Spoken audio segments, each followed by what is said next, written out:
Went and checked out Mark Wahlberg's latest film, Arthur the King, this weekend, and I have to say this is a great alternative watch compared to A24's Love Lies Bleeding this weekend, and it's a film about a dog, so of course families are going to go flock out to see this movie like I did with my family, and I gotta say, pleasantly surprised by the overall film. And of course, if you're a dog fan, you're gonna love this movie. So let's talk about it. Over the course of 10 days and 435 miles, an unbreakable bond is forged between pro adventure racer Michael Light and scrappy street dog companion dubbed Arthur. As the team is pushed to their outer limits of endurance in the race, Arthur redefines what victory, loyalty, and friendship truly mean. The movie is directed by Simon Cellan Jones and has a pretty good cast. Mark Wahlberg, of course, leads this group of adventure explorers, and his other companions are played by Simu Liu, who is a Pinot-nominated actor, of course, and Natalie Emmanuel from the Fast and the Furious franchise joins the team, and Ali Suleiman is an actor that I haven't actually seen before, at least I don't recall seeing. But the group, these four actors are playing these real-life athletes who are doing things that I wouldn't imagine ever doing in my lifetime. The amazing adventure racers, marathon racers, is something, and it's a sport that I never knew actually existed.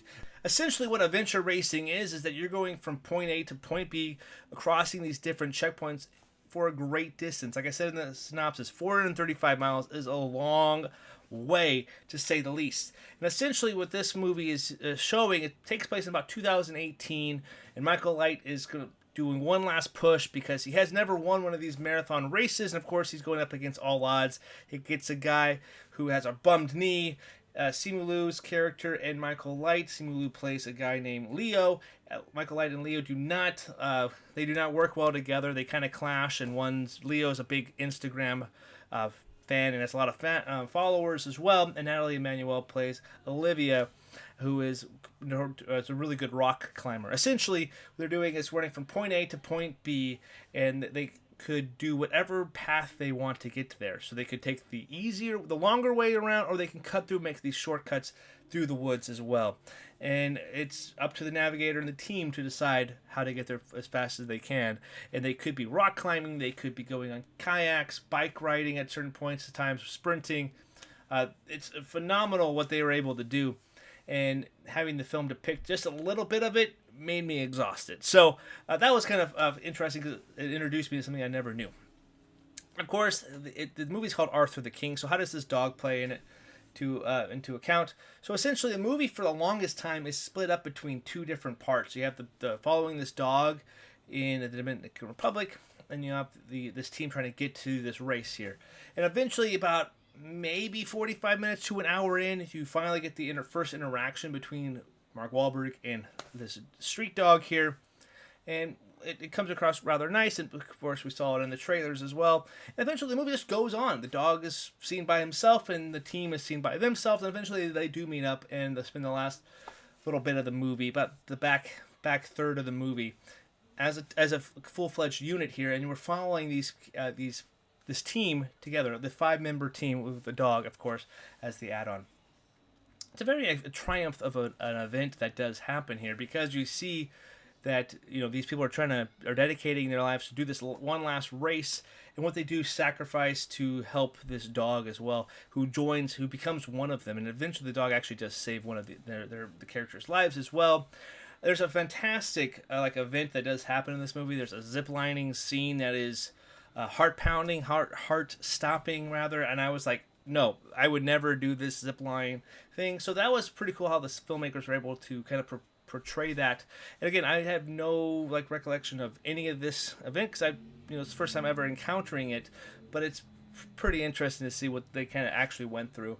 Just a little fraction of events, The movie, however, is pretty paint by numbers. You know how it's going to go. It's very stereotypical with its storytelling beats. However, it's entertaining, especially if you're a dog fan. I think you're going to really enjoy the movie. For me and my family, we are big fans of the dog's purpose and the dog's journey type of stories. Marley and Me is another one that just comes out as well as a film about a dog that we really do enjoy. And while these movies are not groundbreaking in anything, and especially this one being a little different with the sports aspect attached to it and being a true story.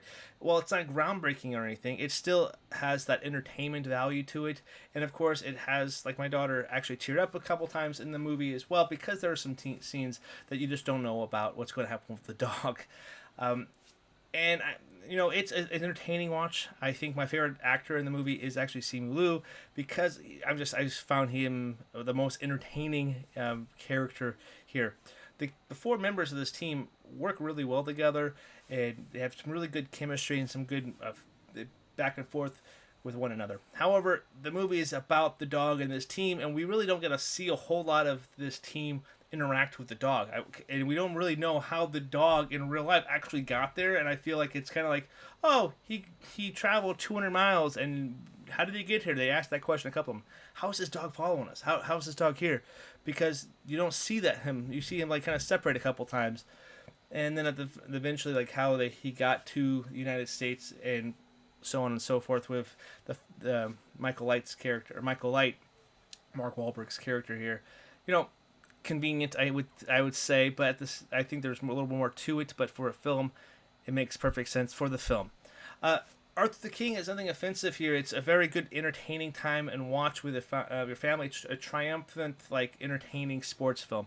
It's a feel-good film that is a really good kind of crowd, has some good crowd-pleasing moments. Had some really funny dialogue and funny moments that my theater was pretty happy with, and they were laughing, and you can hear them when they were, what's going to happen to the dog? They kind of like started getting emotional in the theater as well. Thoroughly entertaining watch. For me, though, it's nothing groundbreaking. I'm kind of at 2.5 stars. Something I would probably watch again. I know my daughter would as well. But have you guys seen Arthur the King? That's my question to you. And what do you guys think about it? Let me know in the comments section down below what you guys think about the movie. I would love to hear your guys' thoughts and takes and opinions down there. And if you could, go check out this review right here. I think you would like A24's Love Lies Bleeding.